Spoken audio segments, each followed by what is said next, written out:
from the heart of where innovation, money, and power collide. In Silicon Valley and beyond, this is Bloomberg Technology with Emily Chang.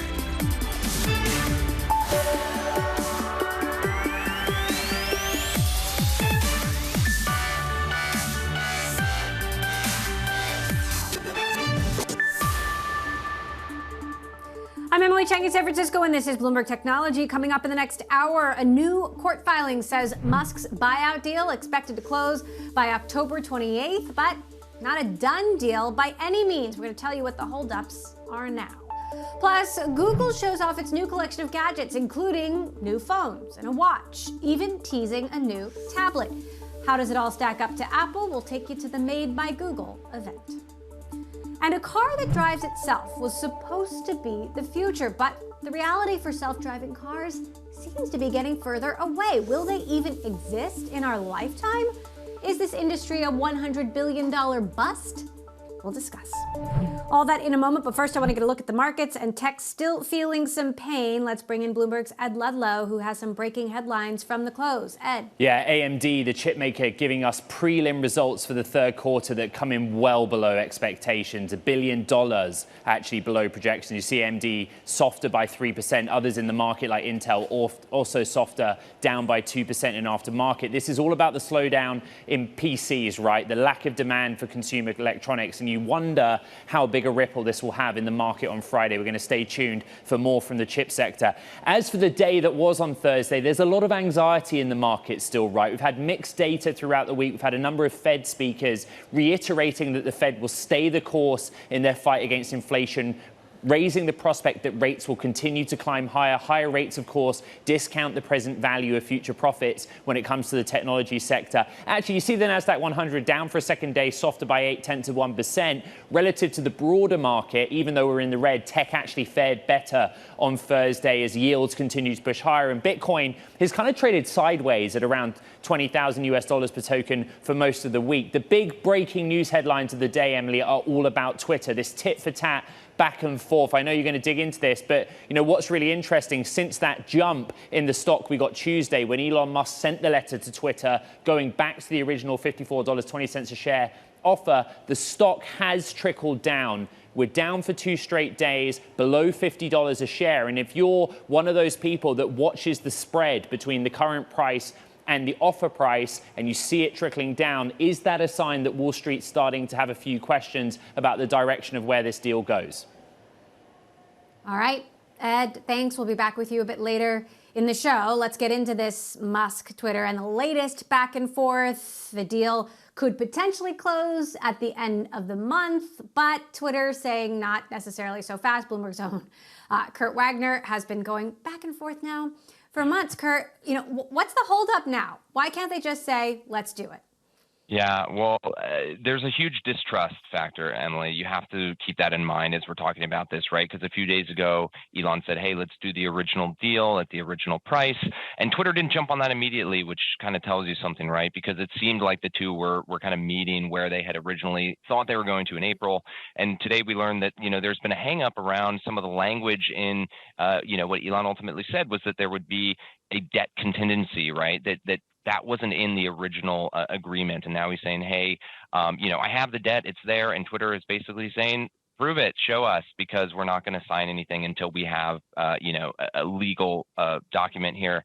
And so in the last hour or so, the Musk team has said, hey, we want to stay this trial. We want to pause this thing. And the Twitter team just responded not all that long ago, maybe 10, 15 minutes ago, to say, we don't want to do that. And now it's up to the judge as to whether or not they're going to, put this thing on pause or continue. What's the likelihood the debt contingency would actually become an issue? That's a great question. And as far as we can tell, a lot of the commitments that Elon got with, these debt commitments from the banks back in April and May, those are, as far as we know, still good. And so Elon has been saying, well, hey, Twitter is essentially dragging their feet. Like there's no reason that this debt isn't going to come through. But, again, if you're Twitter, all you've seen is this guy kind of play games with you and change his mind and flip flop. And so that's where I think this trust thing comes in, right? Is even if there is a high likelihood the debt is indeed there, clearly Twitter is very nervous or uncomfortable with accepting that and moving forward. Now, it also came out that Musk tried to negotiate a lower price for the deal, and this was, as I understand it, weeks ago. Twitter said no, not surprisingly, but he actually did come back to them earlier than we thought and said, hey, maybe I actually want to do this. Yeah, his lawyer actually issued a public statement today that said that the two sides had talked about lowering that deal price, which again is $54.20 per share, and that Twitter had actually offered a slightly lower deal. He said that cut billions of dollars off the price, and that Elon ultimately said no because there were other kind of requirements or stipulations with that price reduction. Now, we're kind of at that stage, Emily, where both sides and both lawyers are really kind of throwing everything they can at one another in public here. And so it's a little bit, we're still trying to figure out exactly how that negotiation may have played out. But again, on the record from Elon Musk's lawyer, basically saying Twitter tried to lower this by billions. Musk said no because he didn't like whatever stipulations were included with that. All right. Well, it seems to be an hour-by-hour, letter-by-letter, tweet-by-tweet situation. Yes. Bloomberg's Kurt Wagner, thank you for continuing to follow it all for us. Well, for the fourth time this year, Peloton is laying off a significant number of employees. CEO Barry McCarthy told staff today it's part of the effort to save the struggling fitness maker. Roughly 500 Peloton workers being let go now. This is about 12% of the workforce. Coming up, Meta's market cap fall. Are we seeing a big tech changing of the guard before our very eyes? This, as a new set of regulations, is poised to make big tech business a little harder to do. We'll talk about it all with former Facebook Chief Privacy Officer Chris Kelly, who's with us next. This is Bloomberg.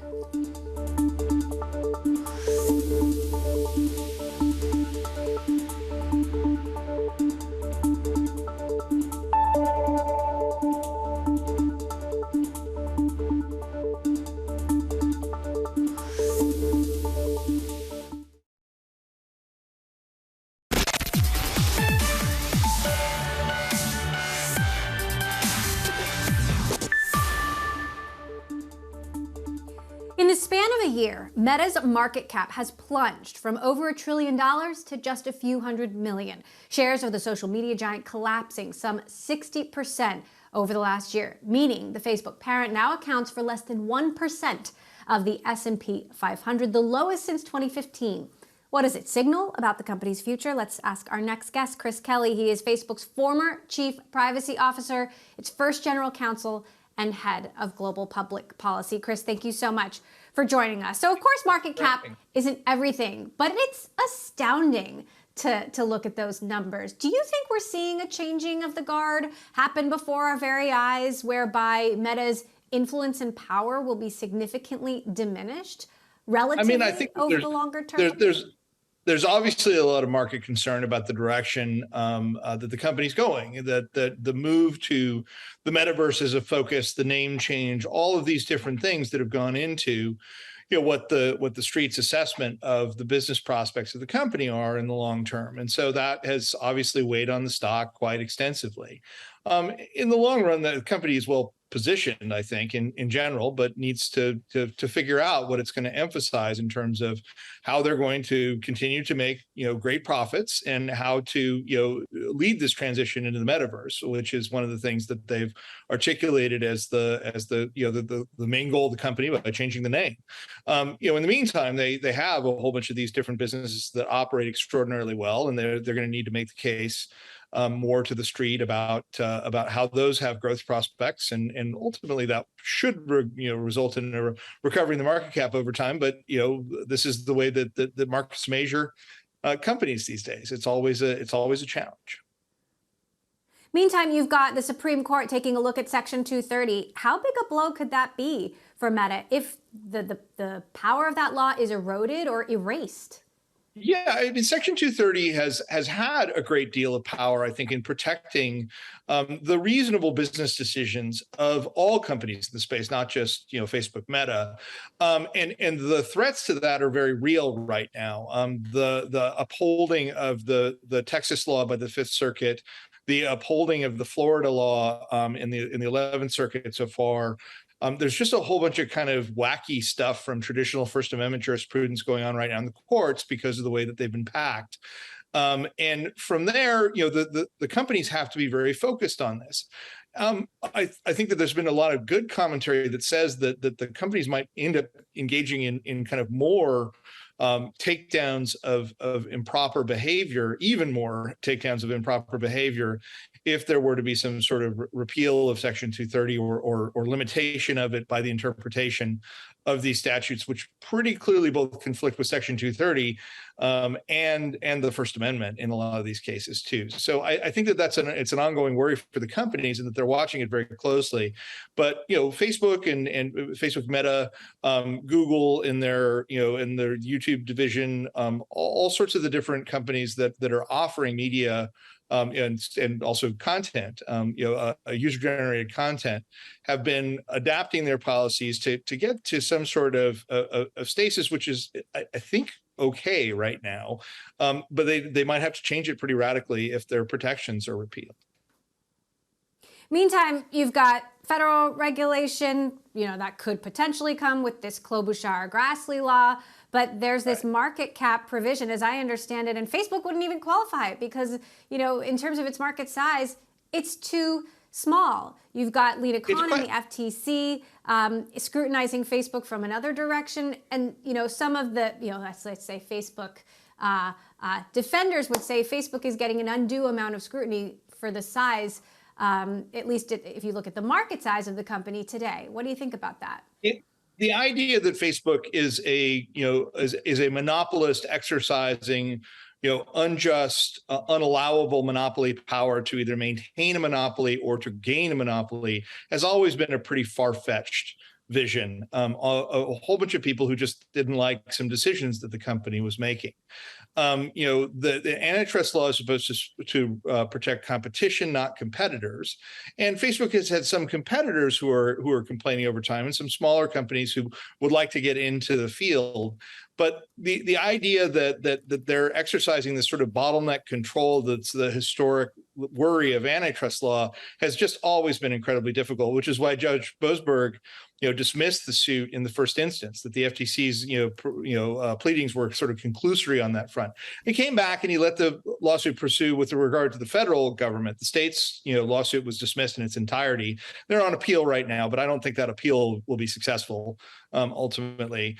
And so and if you look at the things that they wanted to go after Facebook for, the acquisition of Instagram, the acquisition of WhatsApp, there's a real read of those as more defensive against other big players in the industry like Apple and Google, who control the mobile operating systems at the time. And so it's one of those things where, from a traditional antitrust law perspective, it was always a pretty far-fetched case. And it's proceeding now, but after some significant kind of hand slapping by a fairly good and principled traditional antitrust judge in DC.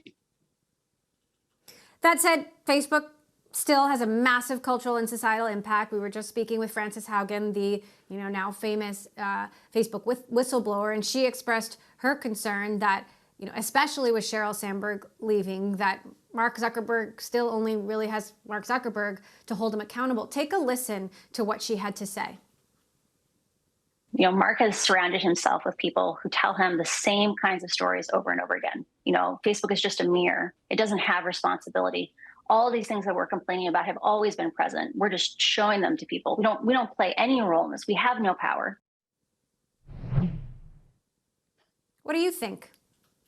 I mean, I do think that there's a degree to which Facebook as a gatherer of cultural expression is merely reflecting what is going on in reality. But the idea that it shapes it instead is something that the company has embraced in its research internally, as a lot of the documents that Frances Haugen put out showed. I do think that the company should be more transparent about that research, and that they should be engaged in a dialogue saying, look, we understand that there are challenges to the change that social media presents.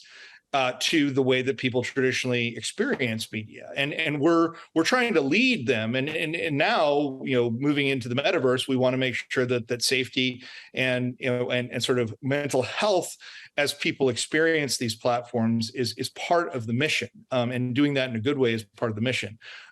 I think I've seen some pretty good action on that front from the company as the metaverse pivot has continued to happen on that front, and I think that the fact that a lot of these documents have come out and have revealed internal research in the company has been mostly a cleansing opportunity for the company to talk about these things more openly. That Francis's point seems to be that the company shouldn't be hiding these, and I think that that's mostly right. I gotta ask your thoughts about Elon Musk and Twitter. I'm curious what you think the risks are. Does Twitter and Twitter under Elon Musk attract more Facebook-like problems because it's run by a, sole and very public billionaire?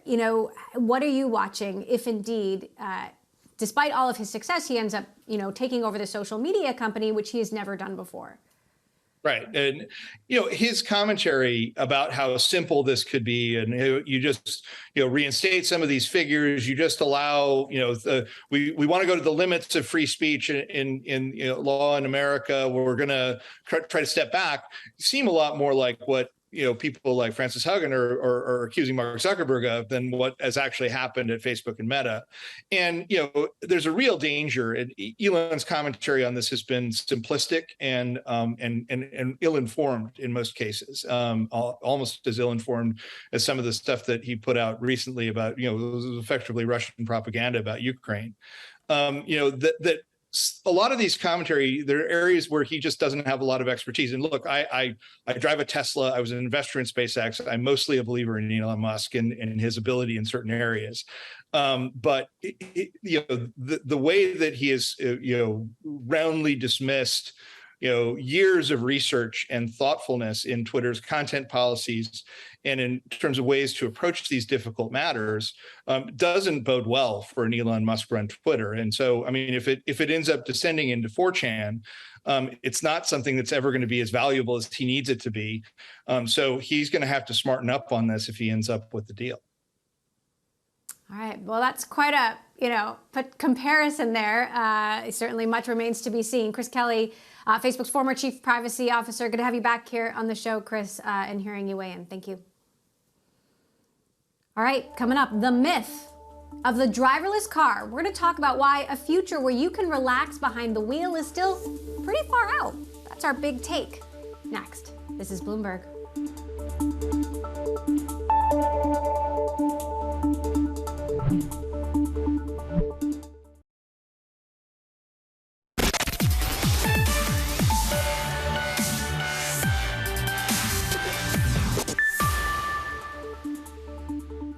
Investors have bet $100 billion on the self-driving car industry, but how close are we really to truly seeing them on the road?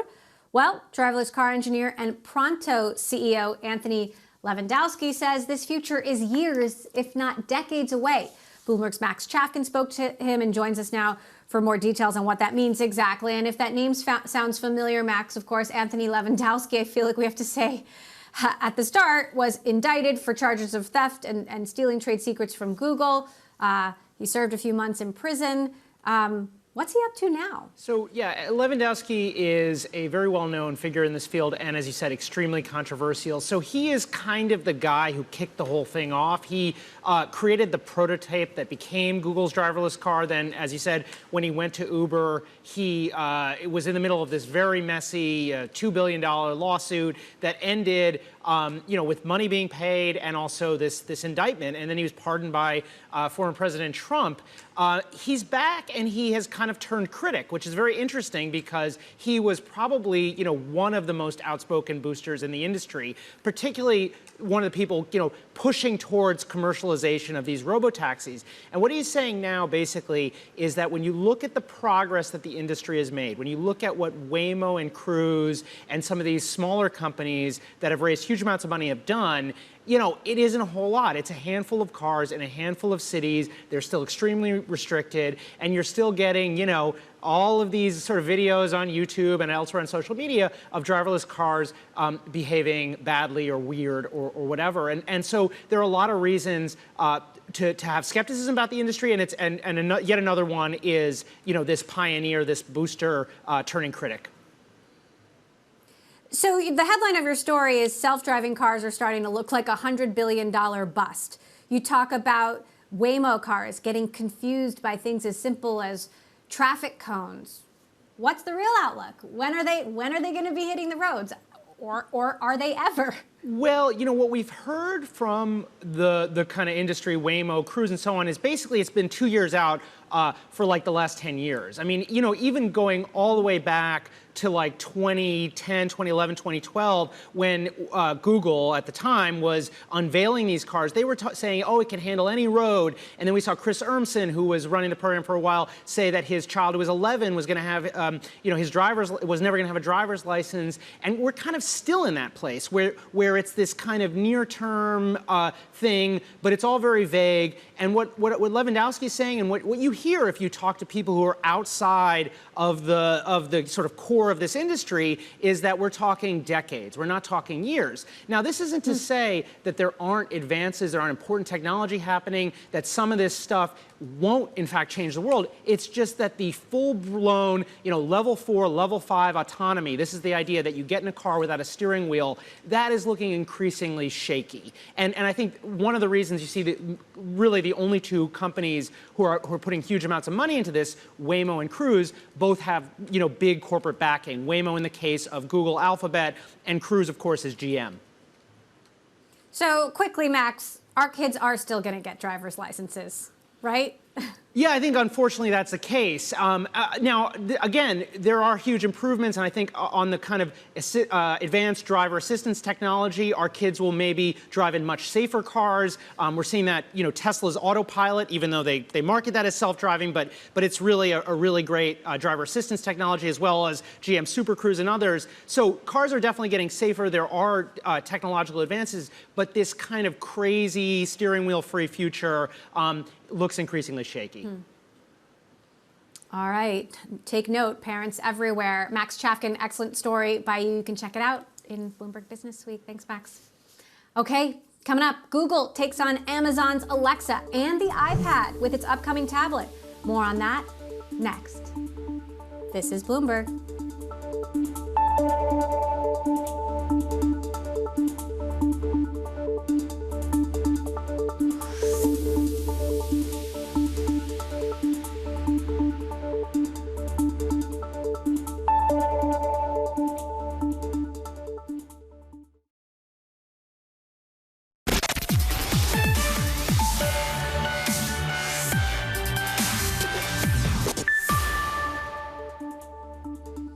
Welcome back to Bloomberg Technology. I'm Emily Chang in San Francisco. We're going to get back to September payrolls coming out Friday, but jobs news has been moving markets for months as the Fed works to cut inflation. Thursday, no exception. Tech again in the headlines. Our Ed Ludlow back with the top tech stories. Ed. Yeah, believe it or not, Em, there was news in the last 24 hours that had nothing to do with Elon Musk. And it was very focused on jobs, as you say. You see Amazon softer by 0.5%. They're adding 150,000 workers for the holiday period, same as they added in 2021, temporary workers to handle that demand. But what's interesting is it's a sign the demand's there. Bloomberg Scoop, General Electric cutting hundreds of jobs, according to sources, in its manufacturing unit that's responsible for making wind turbines for wind energy because the demand is gone. And of course, Peloton, we've been speaking about during the show. I find Amazon really interesting, right? We're all braced for payrolls data on Friday. There's mixed signals about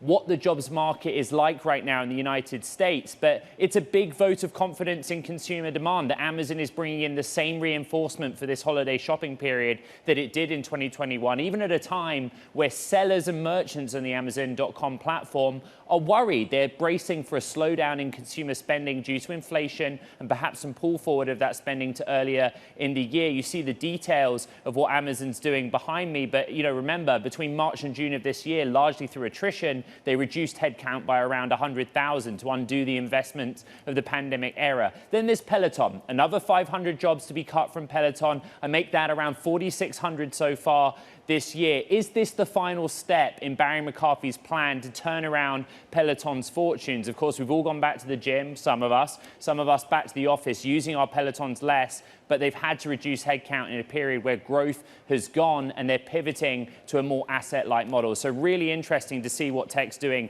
in this climate, particularly when it comes to the jobs front. All right, I'd love that. Thank you. Meantime, Google announced a suite of new products at the annual Made by Google event. Along with the Pixel 7 and Pixel Watch, Google teased an upcoming Pixel tablet to take on Apple's iPad and Amazon's Echo devices. Let's bring in Rick Osterloh, Google Senior Vice President of Devices and Services. Rick, great to have you back with us. So new phones and features, and you know, we're in a very difficult economic time where consumers are under pressure, paying more for everything from gas to groceries. What's your argument to customers about why they should upgrade their smartphones now?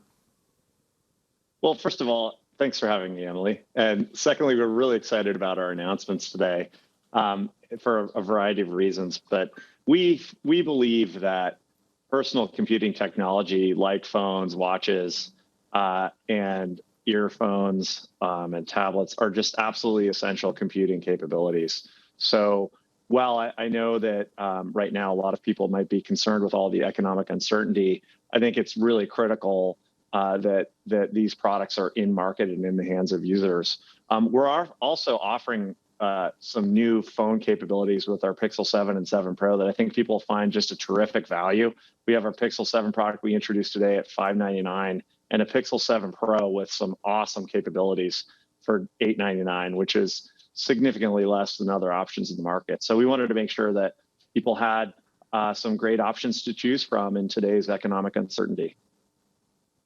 So let's talk about some of the new tech. You brought back Face Unlock after you actually removed it a few years back. Why is that? Well, you know, we have a variety of ways to unlock your phone. We wanted to make sure that we had a really convenient way for people to unlock their phone. The primary way is through a fingerprint sensor, which is right on the display. It makes it really easy to unlock your phone. But also for convenience, we've added the ability, just using the front-facing camera and a lot of our AI technology, to be able to unlock the phone using your face as well. So that added element makes it much easier to do something that you probably do 100 times a day. So let's talk then about your projections. There's this report from Nikkei that you're hoping to double Pixel sales in 2023 compared to 2022. Is that the goal? And given these economic times, what makes you think that's realistic? Well, I mean, I think our products just keep getting better and better. And so our aim is certainly to continue to grow our business here. You know, we don't comment on exact projections, but certainly we have been growing, and our intention is to continue to do so. And we're doing that through innovations in AI, making sure that our products are more and more helpful for our users using our underlying AI technology. And then also by expanding our portfolio. We now have 3 terrific phone products with 6A, 7, 7 Pro hitting the market. And then we introduced the Pixel Watch for the first time. And we also have Pixel Buds Pro earphones. And this combination of technology, we think, is what people are looking for right now. And it's really helped our business grow. So hang on, Rick, we're getting some breaking news out of the Elon Musk Twitter saga. The judge in Delaware has said the deal must close by 5 p.m. on October 28th, has paused the court case until October 28th. Remember, we were expecting them to go to trial on October 17th. The judge saying if a deal isn't closed by October 28th, they will set a trial date of November. Twitter shares rising, up about 3% at the moment on this news. We're going to get a little more context in a moment. But again, the Twitter court case halted until October 28th, pending a deal, an official deal between Elon Musk and Twitter. Rick, let's talk a little bit about what you see as the long-term viability of the hardware business. How much runway do you think you have, given, you know, all this I mentioned Apple, I mentioned Amazon, given all this competition out there? Oh, well, I mean, this is a very long-term investment for the company, and the market we're pursuing is absolutely enormous. But probably most importantly, this space of delivering personal technology to our users is absolutely critical for end users.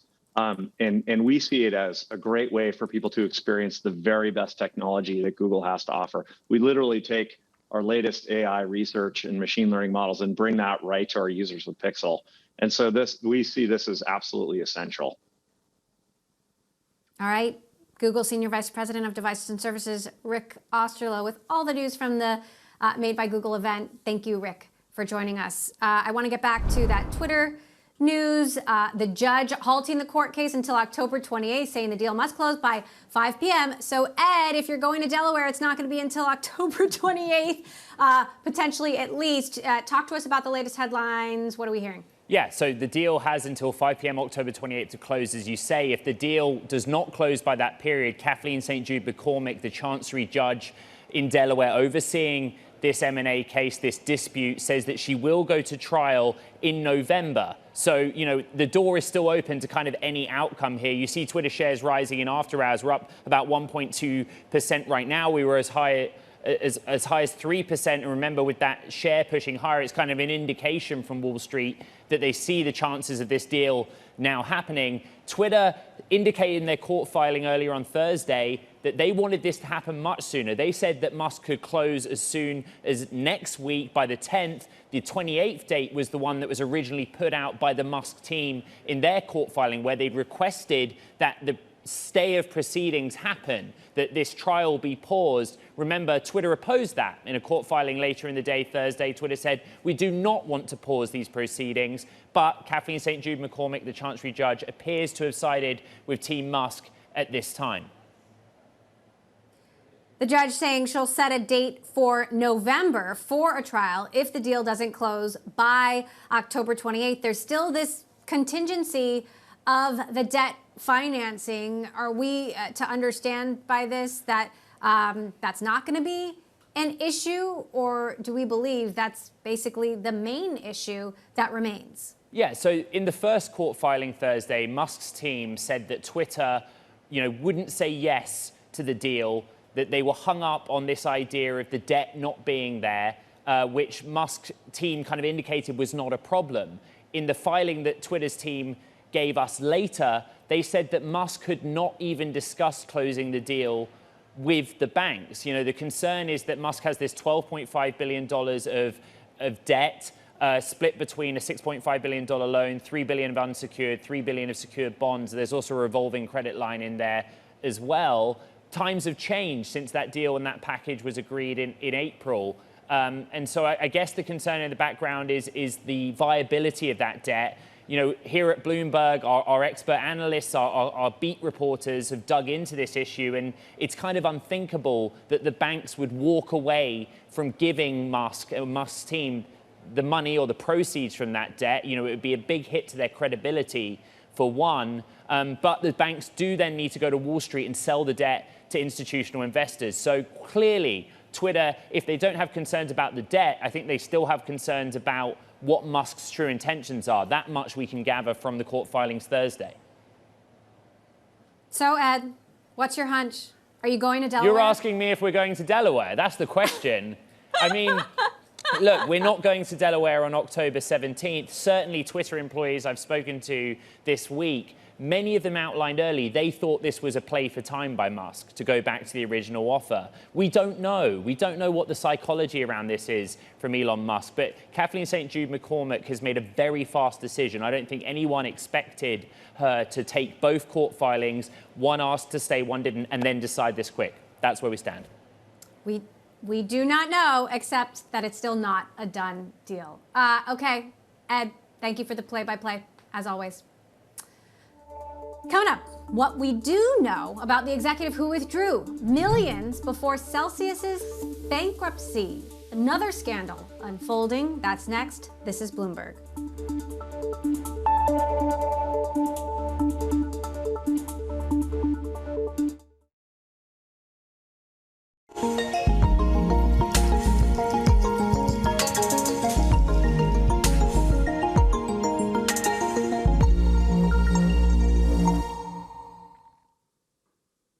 Time now for our crypto report. And remember, Celsius, well, we're now learning the former CEO of the bankrupt crypto lender withdrew millions just before stopping customer withdrawals. Bloomberg's Katie Greifeld here to explain. Katie, what do we know?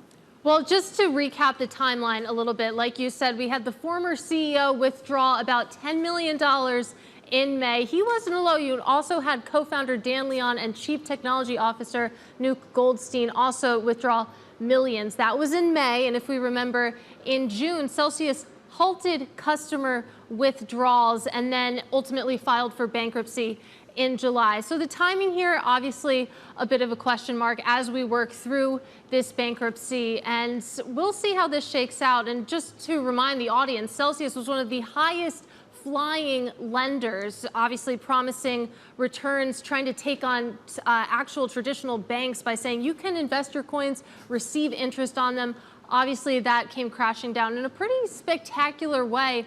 And this slow drip of news has been just fascinating to watch as we get closer and deeper into this bankruptcy.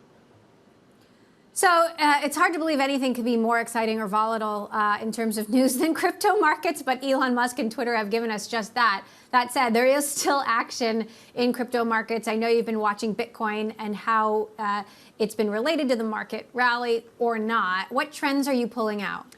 It is pretty amusing that crypto is sort of the ho-hum market right now, but a trend that I have noticed is that actually it's the crypto equities that have been outperforming this week. You have Bitcoin holding up relatively well amid all the volatility that we've seen in the stock market. Bitcoin is about 4% higher over the past 4 days or so. But if you look at MicroStrategy, Coinbase, Marathon, they're all up by double digits, which is pretty amazing to me. Part of the reason could just be that they fell much more dramatically than Bitcoin itself. For example, if you look at Bitcoin, it's down about 57% year to date. If you look at Coinbase, that number is 71%. So it could be a function of the fact that they fell further. They have more room to rise, but it's definitely a trend to keep an eye on amid this mild resilience, I would almost call it, in the crypto market. So what are you going to be watching in the U.S. overnight? Can I shamelessly plug something? Of course. That's I'm going to go ahead and do that. So Crypto IRL, it's a show that I host with Tim Stenovic. It's going to be on Quick Take at 8:30 p.m. Eastern tonight. 8:30 p.m. Eastern on Friday night. We're going to dig into, after this amazing drawdown that we've seen, Bitcoin down 57% this year alone, who's going to lead the rebuild, who's going to be the winner, who's going to be the loser, and whether that's going to be sort of the crypto native companies or whether we're going to see traditional finance come in here. All right, so my bet is that's not going to be ho-hum at all. Excited to see it. Katie Greifeld, Crypto IRL. Take a watch. Thank you, Katie. Coming up, Cisco's Chief People Officer on the return to the office and the future of hybrid work. Fran Katsoudas is with us next. This is Bloomberg.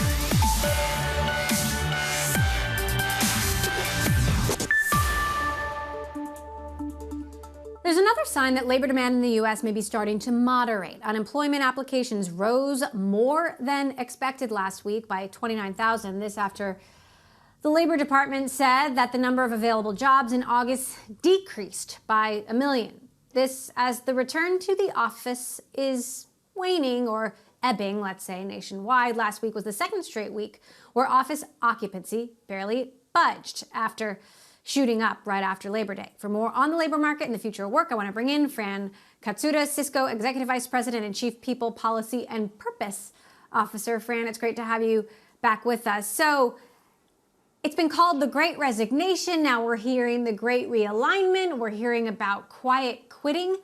What, in your view, is actually happening within the workforce? Thank you, Emily. I'm so glad to be with you. I think what we're talking about is an amazing opportunity to really think about work.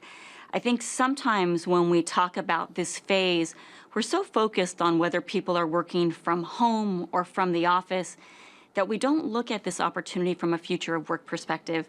As you know, at Cisco, we have worked hybrid actually before the pandemic. We've had a lot of flexibility. And what we see at this moment is that one of the most critical elements about work is inclusion and flexibility, and really understanding there isn't a one-size-fits-all to the amazing work that we have to do. And if we're able to intersect flexibility with the work and innovation and connection that we're building, it can be an amazing opportunity and not something to dread. So give me some specifics about how Cisco is changing its strategy now. We're coming out of the pandemic, but it's hard to know where new normal is really going to be. Yeah, so the first thing that I would say is I think all companies are still learning and evolving. And the way that we're handling this at Cisco is in a very decentralized way. We've asked every leader at Cisco to really work with their team to figure out, against the backdrop of the work and how people are at their best, to make arrangements. And for some people, Emily, that means that maybe they're coming in once or twice a week. Sometimes it's a little bit more. But because from a Cisco perspective, we have been doing this for so long, what we can see is there's amazing opportunities. We see that career trajectory for people, regardless of where they're working, can be equal. And we also see another opportunity from a Cisco perspective, which is really all about the tech. What we see from our customers is they want to have an experience for their people that is similar, whether they're sitting in the office or sitting at home. And I think the other interesting thing right now is that we're seeing inclusion really intersect technology in a very different way, where the tech is working harder to make sure that every person is pulled into a meeting, innovation, a brainstorming session on a whiteboard. And I think that's going to be critical for all companies moving forward. Well, that's certainly an opportunity for Cisco's WebEx. I'm curious for your take on San Francisco's downtown, which still hasn't recovered from the pandemic and seems to be coming back much more slowly than other U.S. cities. Do you think it ever will be the same? And what does that mean for tech culture? I don't think it'll be the same, and I think that's part of the problem. I think that a lot of companies are stepping into this wanting to go back, and what we're realizing at Cisco is that we have to invite our people back into the office. Right now, Emily, we're talking about our leaders as having a new role, which is these event managers that are really thinking about that connection. I think the amazing thing is that all companies want the connection. They want to have the culture. But asking people to come in and sit on their own while they do their video calls or their emails just doesn't make sense to our people. And so I think it's going to be really the focus on the anniversary celebration, the brainstorming session, maybe the community give back that will bring our people to the office in a different way. And I think we just have to lean into that trend and try new things until we find what works. So is the Silicon Valley kind of standard of, office gyms and catered food and on-site laundry, is that era over? Oh, goodness, that's a really tough question. I will tell you that at the moment, I don't think those perks are as valuable as they once were. What we're hearing from our people is they want to work in an environment where they can contribute, where they can have impact, where they can decide on a week-to-week basis whether or not they're coming in. And so I do think there's going to be a new set of benefits and perks that are more meaningful to our people. It's interesting, Emily, because when I talk to my peers across industries, and for those companies that are mandating that their people come back, they're sharing that their people are still not coming back. And so it's not these perks that will bring them back. I think it's going to be one another. It's going to be teams and really having a career that fits your goals.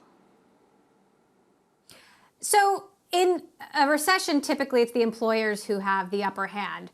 Would you say that now as we go into a macroeconomic downturn, or is this time different? We've got about a minute left. So I would still say that the individual has a tremendous amount of power in this environment. If I look at an area like security, we know that 700,000 roles are still open. And that means that companies are continuing to be flexible. They're going to be thoughtful. I think at this moment, I would still say that the individual has the power, but I do believe that we're going to see some more balance as we move forward. All right. Fran Katsoudas, Executive Vice President of Cisco. Fran, good to have you back with us. Thank you for sharing your thoughts on the changing lay of the land. That does it for this edition of Bloomberg Technology. We've got a great show coming up Friday. Sarah Kunst of Clio will be joining us to talk about tech sentiment in response to the U.S. jobs report. And don't forget to check out our podcast wherever you get your podcasts. I'm Emily Chang in San Francisco. This is Bloomberg.